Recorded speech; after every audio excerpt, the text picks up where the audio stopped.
दया परमपिता परमात्मा की। आज दिनांक 25 फरवरी 2023 राजस्थान के अलवर में बहन सीमा दासी के यहाँ पे परमात्मा ने सात संगति की रजा बख्शी है और काफ़ी संख्या में आप सभी ने देखा कि भाई बहन आए हुए हैं दूर दराज से, मध्य प्रदेश से लेके जम्मू कश्मीर तक भाई बहन आए हुए हैं और एक मौका दिया है परमपिता परमेश्वर जी ने हम सभी को सात संगति के माध्यम से अपनी आत्मा को और अधिक दृढ़ बनाने का। तो हम भी इस मौके का भरपूर फायदा उठाएंगे क्योंकि इस कलयुग की पिछली पीढ़ी में ही परमात्मा हमारे को सात संगतियों का मौका देते हैं, क्योंकि परमात्मा की वास्तविक जानकारी और पहचान केवल इस कलयुग की पिछली पीढ़ी में ही परमात्मा ने स्वयं आके ही करवानी होती है।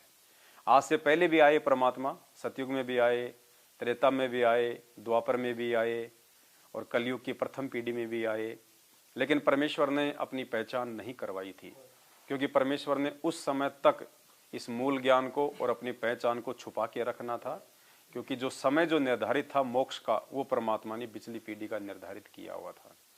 तो आज परमेश्वर ने वो सारे बैरियर, वो सारी जो बाधाएं हैं वो तोड़ के रख देनी है और पहचान उस परमेश्वर ने तो अपने शास्त्रों से करवाई दी है, लेकिन उसके बावजूद भी परमात्मा अपने बच्चों से अपनी पहचान करवाएगा, क्योंकि पार उस परमेश्वर ने नहीं, उसके बच्चों ने होना है, हम सब ने होना है।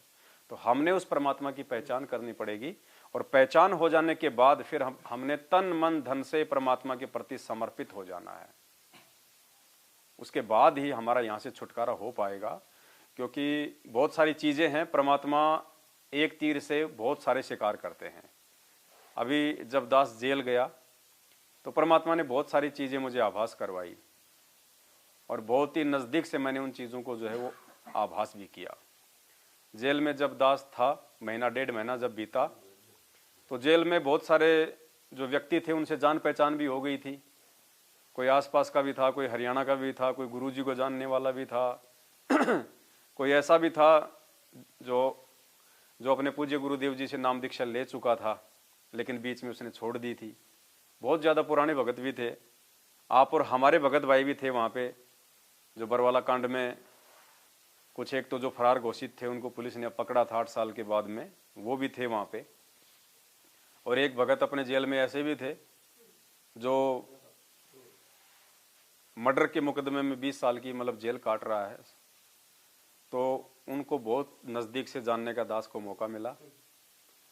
अब जब दास जेल में था तो जेल में किसी चीज की कोई कमी नहीं थी, रहने को मकान भी मिले हुए थे।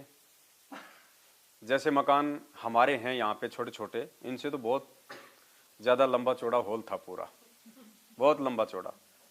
तो मकान भी था वहां पे, सोने के लिए वहां पे जगह भी थी पर्याप्त, कोई दिक्कत नहीं थी। उन्होंने सीमेंट के बेड बना रखे थे, बीच में जगह छोड़ देते थे वो दोनों साइड में अपने आराम से, और उन्होंने बिछाने ओढ़ने के लिए उन्होंने कपड़े भी दिए हुए थे। आप सोचना इन बातों को, पुण्यात्मा दास ने तो मतलब परमात्मा ने दास को जो महसूस करवाया, वो मेरा जो अनुभव है वो मैं आप जीवन तक मैं शेयर कर रहा हूं। तो वहां पे मकान भी था, वहां पे बेड भी थे, वहां पे नहाने धोने के लिए बहुत अच्छी वहां पे सुविधा थी, बाथरूम भी थे, पानी का बहुत बड़ा टैंक है, ठंडा गर्म पानी आता था उसमें। भोजन सुबह आ जाता था बिल्कुल तैयार होके, दाल आ जाती थी, सातों दिन अलग अलग आता था, कभी राजमा, कभी छोले, कभी काले चने, कभी सफेद चने, कभी उड़द की दाल, कभी मूंग की दाल। और हर संडे को शाम शाम को खीर आती थी, चपातियां देते थे वहां पे 5-5 बढ़िया, शाम को फिर सब्जी और चपाती आती थी। अगर किसी को कोई समस्या, कोई दिक्कत हो जाती तो उसके लिए वहां पे मेडिकल सुविधा है। अगर जेल वाला मेडिकल यदि पर्याप्त नहीं है तो आपको पुलिस प्रशासन के साथ में सिक्योरिटी में आपको बाहर लेके जाएंगे, जो भी वहां का जो गवर्नमेंट है जो हॉस्पिटल।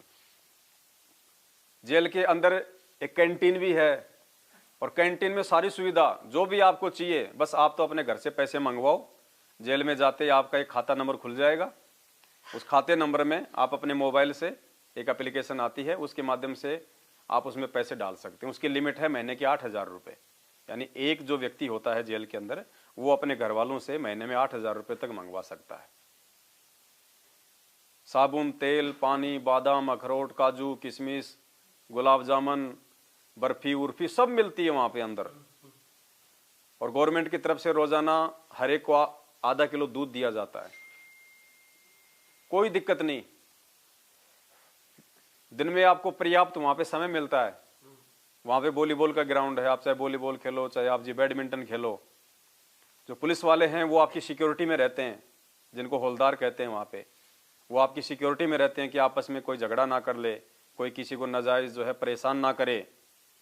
इसके अलावा जब रात को सब कैदियों को हॉल में डाल दिया जाता है तो हर एक ब्लॉक के अंदर एक लंबड़दार रखा जाता है, जो सबका जो है वो सीनियर होता है।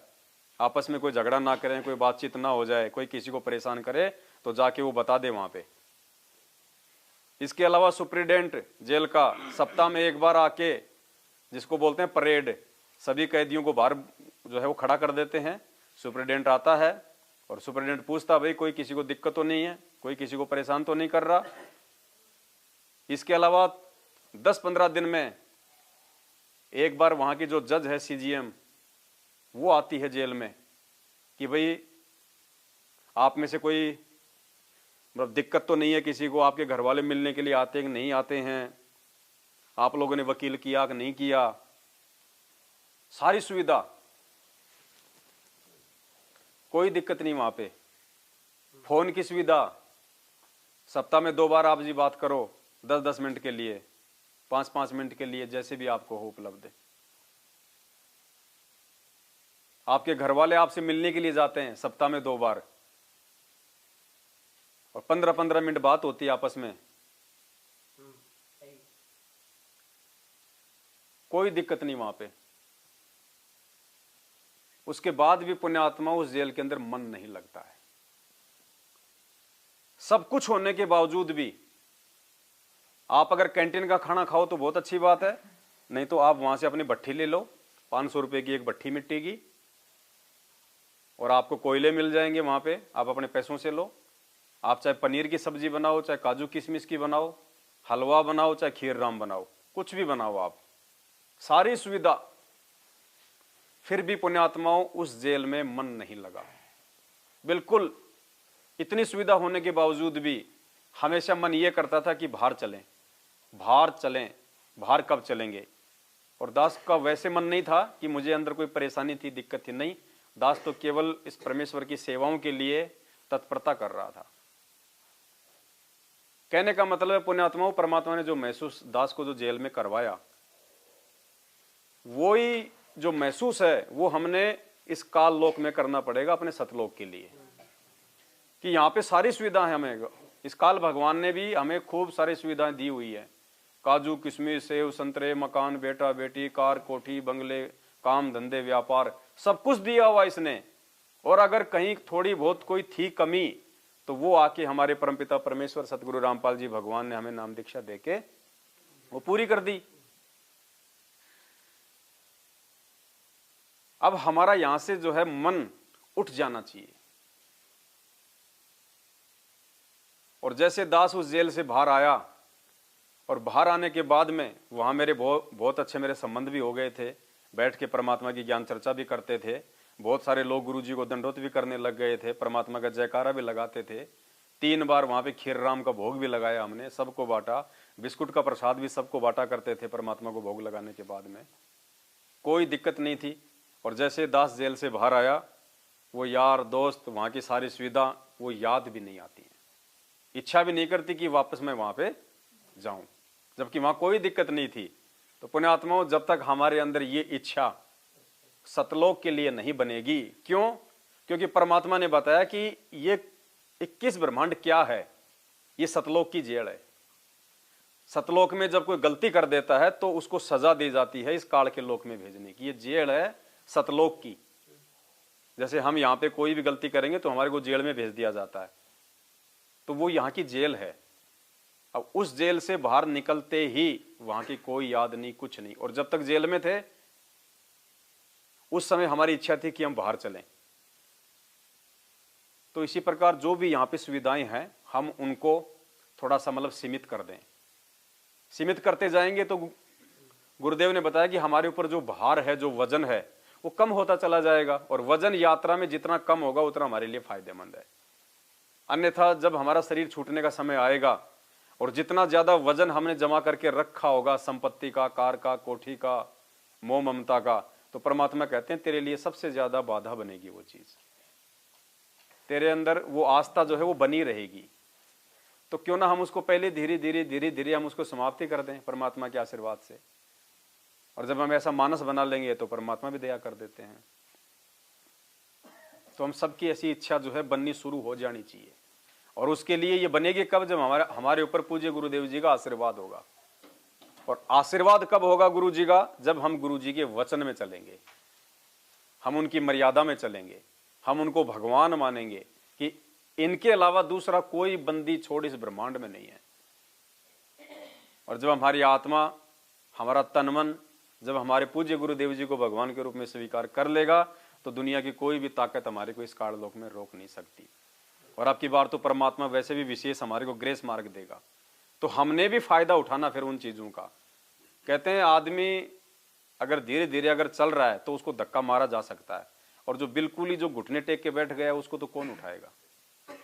तो परमात्मा ने बहुत बड़ी मेहर कर दी हमारे को मानव जन्म देके, 84 लाख योनियों से बाहर निकाल के और अपनी शरण में लेके। वरना ऐसा नहीं है कि आज हम गुरु जी की शरण में आ गए, पार नहीं हुए तो हम ये सोच के मर जाएं कि भाई कोई बात नहीं, परमात्मा पार कर देगा। ऐसा भी नहीं है। अभी रास्ते में आ रहे थे, परमात्मा का सत्संग चल रहा था दयानंद के ऊपर, तो परमात्मा ने क्या बताया कि ये कोई बहुत अच्छी आत्मा थी ये पहले के जन्मों में, और ये परमात्मा की शरण में था ये, क्योंकि परमात्मा आते रहते हैं यहाँ पे। तो ये किसी समय ये महर्षि दयानंद सरस्वती ये परमात्मा की शरण में था, सतगुरु रामपाल जी भगवान की शरण में, चाहे उनको कबीर जी कह दो या वर्तमान में जो वो संत रामपाल जी के नाम से आए हुए हैं, प्रकट हुए हैं, चाहे आप उनको संत रामपाल जी कह दो। तो काफी जो है इसके पुण्य बन गए थे, क्योंकि ये पांचों यज्ञ, ये मंत्र, ये बड़े दुर्लभ हैं। और उसके बाद ये मर्यादा में रहा नहीं, लोकलाज में आ गया या जैसे भी था इसने नाम छोड़ दिया, लेकिन वो कमाई इसके पास में शेष रह गई। और इसके अंदर इतनी जबरदस्त कमाई बन गई कि काल फिर क्या करता है, 12 आत्माओं को रिजर्व में रख लेता है। और जब ये भक्ति युग आता है तब उन 12 आत्माओं को ये काल यहाँ पे संत की पदवी देके भेज देता है, भ्रमित करवाने के लिए। तो देखो किसी समय वो परमात्मा का हंस था, और जब उसने नाम लिया होगा उस समय तो परमात्मा उसकी भी खूब बड़ाई करते होंगे। जैसे आज हमारे लिए बोलते हैं कि पुण्यात्मा धन्य है तुम्हारे माता पिता, तुम्हारे पुण्य कर्मों का हिसाब नहीं लगाया जा सकता, तो उसके लिए भी परमात्मा ने ये शब्द यूज किए होंगे। और आज देख लो वो हंस उस परमात्मा के सिर का दर्द बन गया, करोथा कांड का मुख्य कारण बन गया, भक्तों की मौत का मुख्य कारण बन गया, परमात्मा की जेल का कारण बन गया वो हंस। तो पुण्यात्माओं इस भय में भी ना रहना कि हम गुरु जी की एक बार अगर शरण में आ गए तो अब की बार नहीं तो अगली बार तो पार हो ही जाएंगे, ये भी हमारी कमजोरी है। अगली बार का तो सौपन में सोचना ही नहीं, जिसने अगली बार का सोच लिया काल ने वहीं उस पे दाव लगा दिया। इसी जन्म में, चाहे आपकी उम्र चाहे 90 साल की क्यों नहीं है, आपने ये कोशिश करनी है परमात्मा मेरा तो इसी जन्म में बेड़ा पार कर दो। अगर आपने अगले जन्म की सोच ली तो अगला जन्म तो दे देगा परमात्मा, लेकिन क्या पता अगले जन्म में आपको ये ज्ञान भक्ति समझ में आवे नहीं आवे, ये परमात्मा समझ में आवे नहीं आवे। क्या पता जब आपका अगला जन्म हो उस समय परमात्मा धरती पे प्रकट हो ना हो। क्या पता आपका अगला जन्म पाकिस्तान में, नाइजीरिया में, अफ्रीका में कहां पे दे दे। तो हमने कोशिश तन मन धन से इसी जन्म की करनी है कि परमात्मा अब की बार तो पीछा छुड़वाई दो। और पीछा छुड़ाने का केवल एक ही साधन है, सर्वप्रथम हमने अपने पूज्य गुरुदेव जी को ही अपना परमात्मा मानना पड़ेगा, और दूसरा कोई विकल्प नहीं है। 650 साल पहले था एक विकल्प, परमात्मा ने कहा कि उस समय तुम परमात्मा को तुम परमात्मा तो नहीं मान पाए, अगर तुम गुरु भी मान लेते तो भी तुम पार हो जाते। लेकिन 650 साल पहले हमने इस परमेश्वर को गुरु भी ढंग से नहीं माना, जिस कारण से आज हम यहाँ रह गए। और आज वो ऑप्शन हमारे हाथ से निकल गया। आज खाली गुरु मानने से काम नहीं चलेगा, आज हमने इनको परमात्मा मानने से काम चलेगा। यदि हमने गुरु इनको और यदि हमने परमात्मा किसी और को मान लिया, दाढ़ी मूछ वाली फोटो को या किसी को, तो भी हमारी कमजोरी रह जाएगी, काल दाव मार देगा। और दूसरा नियम और इनकी मर्यादा, ये सर्वप्रथम है। तो जेल में जब दास था तो परमात्मा ने दास को प्रेरणा की, एक शब्द परमात्मा ने सब अपने नियमों के ऊपर बनवाया, क्योंकि 28 साल होगी नियमों के ऊपर कोई भी शब्द और भजन नहीं बना। भगत तो बेचारे बनाते कहां से, क्योंकि भक्तों को तो 28 साल से बेचारों को परमात्मा के शब्द ही नहीं गाने दिए। अगर कोई गा लेता तो कहते तेरा नाम खंड हो गया, गुरुजी ने गा रखा, बस उसी को सुनता रहे। ये थोड़ी बहुत हिम्मत भी हम सभी ने इन साध संगतियों से ली है, हम परमात्मा के शब्द गाने लगे। नहीं, शब्द भी हमारे को गुरुजी सुना रहे थे, आरती भी गुरुजी कर रहे थे, सब काम गुरुजी कर रहे थे। तो मालिक ने अपने नियमों के ऊपर एक शब्द बनवाया, और ये शब्द पुण्यात्मा हर किसी के पास में पहुंचना चाहिए, क्योंकि ये जो नियम है, मर्यादा है, भक्ति की रीढ़ की हड्डी है, मकान की नींव है। जब तक नींव मजबूत नहीं होगी, ऊपर मकान स्थायी और टिकाऊ नहीं बन पाएगा। और इन मर्यादा और नियमों की संपूर्ण जानकारी ना होने के चलते ही आज हमारे 90% भगत भाई बहन साध संगतियों से दूर हैं।